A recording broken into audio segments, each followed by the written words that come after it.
La parole est au Premier ministre. Beste collega's, sommigen voeren voortdurend campagne en geven kritiek op alles, zonder ooit verantwoordelijkheid te nemen voor de burger. Qu'a fait la N-VA depuis les élections 2010? Niks. Rien. La N-VA a eu l'occasion de participer au gouvernement fédéral. C'est le moins qu'on puisse dire. J'ai personnellement négocié avec Bart De Wever durant une grosse année. La N-VA n'a pas voulu assumer ses responsabilités. Quand j'ai déposé la basis nota, la N-VA a dit « né ». Durant tant de jours de négociations, je n'ai pas entendu, durant toutes les discussions avec nos collègues de la N-VA, je n'ai pas entendu une seule fois qu'on allait pouvoir passer au domaine économique et social. Non, on a préféré nous obliger à parler de BHV et du reste. Nous l'avons fait, nous avons résolu. Mais venir maintenant nous dire « enfin, vous ne prenez pas assez, vous êtes trop en retard », c'est hallucinant. Je pense que c'est réellement exagéré. Je voudrais aller plus loin. Il y a un mensonge depuis que nous avons annoncé la fin des travaux que je ne supporte pas. C'est celle de faire croire qu'on est allé prendre de l'argent aux classes moyennes. Ce n'est pas vrai. Ce qui fait parfois problème et que j'entends, le précompte mobilier. Le précompte mobilier, nous l'avons fait passer pour diverses raisons de 21 à 25.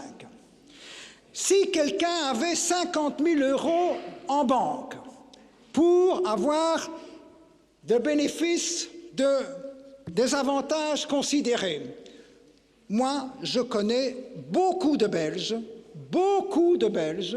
au nord comme au sud, qui aimeraient pouvoir dire « j'ai 50 000 € qui me rapportent des moyens financiers ». Est-ce qu'on touche à la classe moyenne, chers collègues? Bon, je continue. Le prélèvement sur les primes d'assurance. Quand les gens font des emprunts pour acheter une maison, parfois on les oblige à prendre une assurance. Eh bien, on les a exonérés.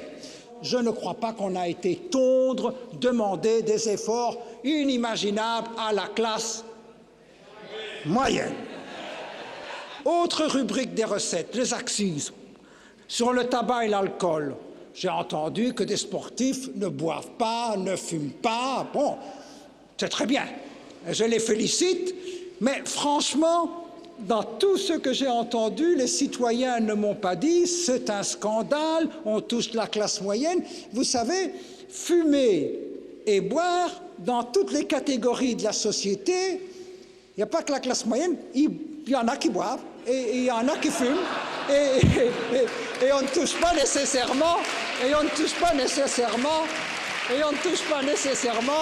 la classe moyenne.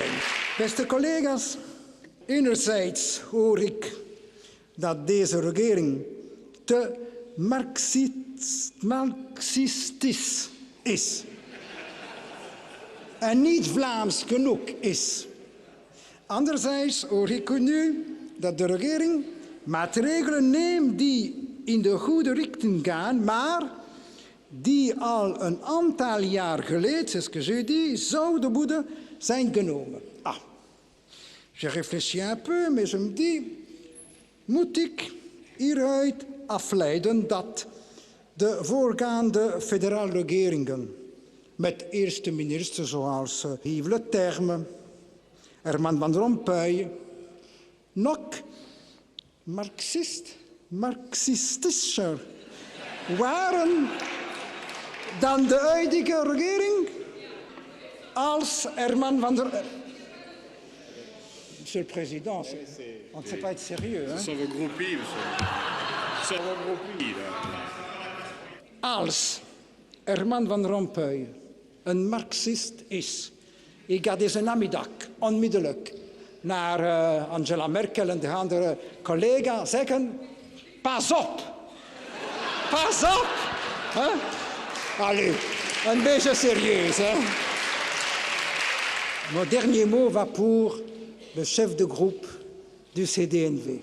Il m'a beaucoup touché tout à l'heure quand il a dit « Ce que nous voulons, c'est que nos enfants et nos petits-enfants vivent au moins aussi bien que nous. » Eh bien, moi, ça me touche parce que tout mon combat politique, c'est pour que nos enfants et nos petits-enfants vivent non seulement aussi bien que nous, mais mieux que nous. Et c'est ça que nous devons faire. Et ce n'est pas avec des mots que l'on change une société, c'est avec des actes. Et le minimum qu'on puisse dire, c'est que le gouvernement a posé des actes.